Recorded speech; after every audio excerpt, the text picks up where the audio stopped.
I think we should invest in renewable energy sources, like solar and wind power, to reduce our reliance on fossil fuels.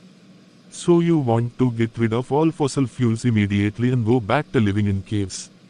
No, that's not what I said. I just think we should start transitioning to cleaner energy sources.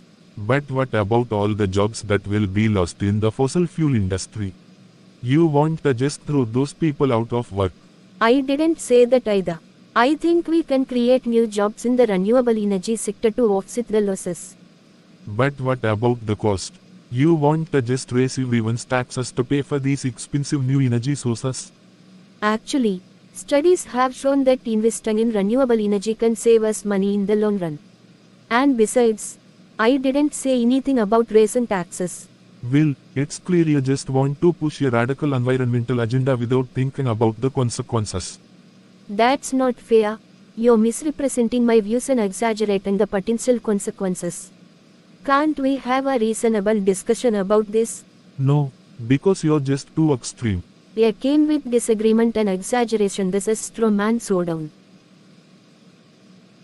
Studies have shown that investing in public transportation can reduce traffic congestion and improve air quality.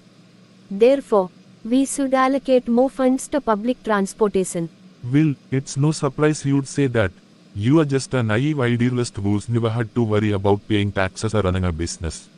That's not relevant to the argument. Can you address the evidence I presented?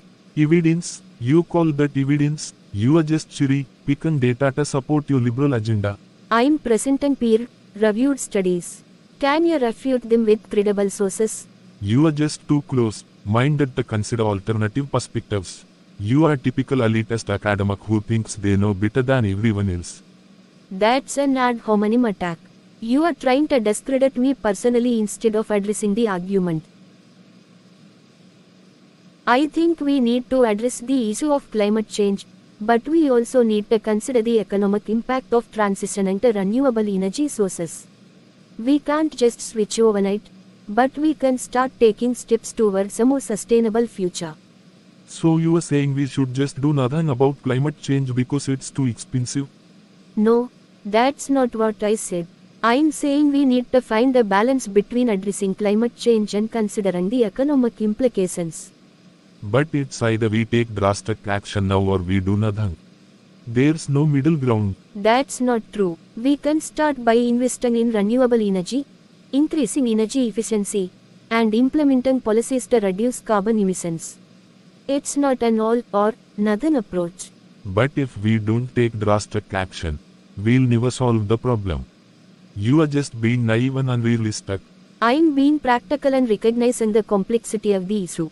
We can't just force a false dichotomy and expect to find a solution. Fine, so you are saying we should just give up and let the planet burn? No, that's not what I'm saying. You are creating a false dichotomy and misrepresenting my views. Can't we have a nuanced discussion about this? I think we should allow students to have cell phones in school, but only for educational purposes and during designated times. If we allow cell phones, next thing you know, they'll be texting and snapping each other all day. Then they'll start bringing in their laptops and gaming consoles. Before we know it, the school will be like a playground and no one will be learning anything. That's not necessarily true. We can set clear rules and consequences for misuse. And it's not like we're allowing video games or non-educational activities. But it's a slippery slope. If we allow this, what's to stop them from demanding to bring in their pets or have parties in class? That's an exaggeration. We're talking about a specific policy for educational purposes, not a free for all.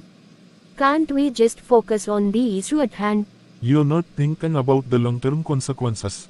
This will lead to chaos and destruction of our education system.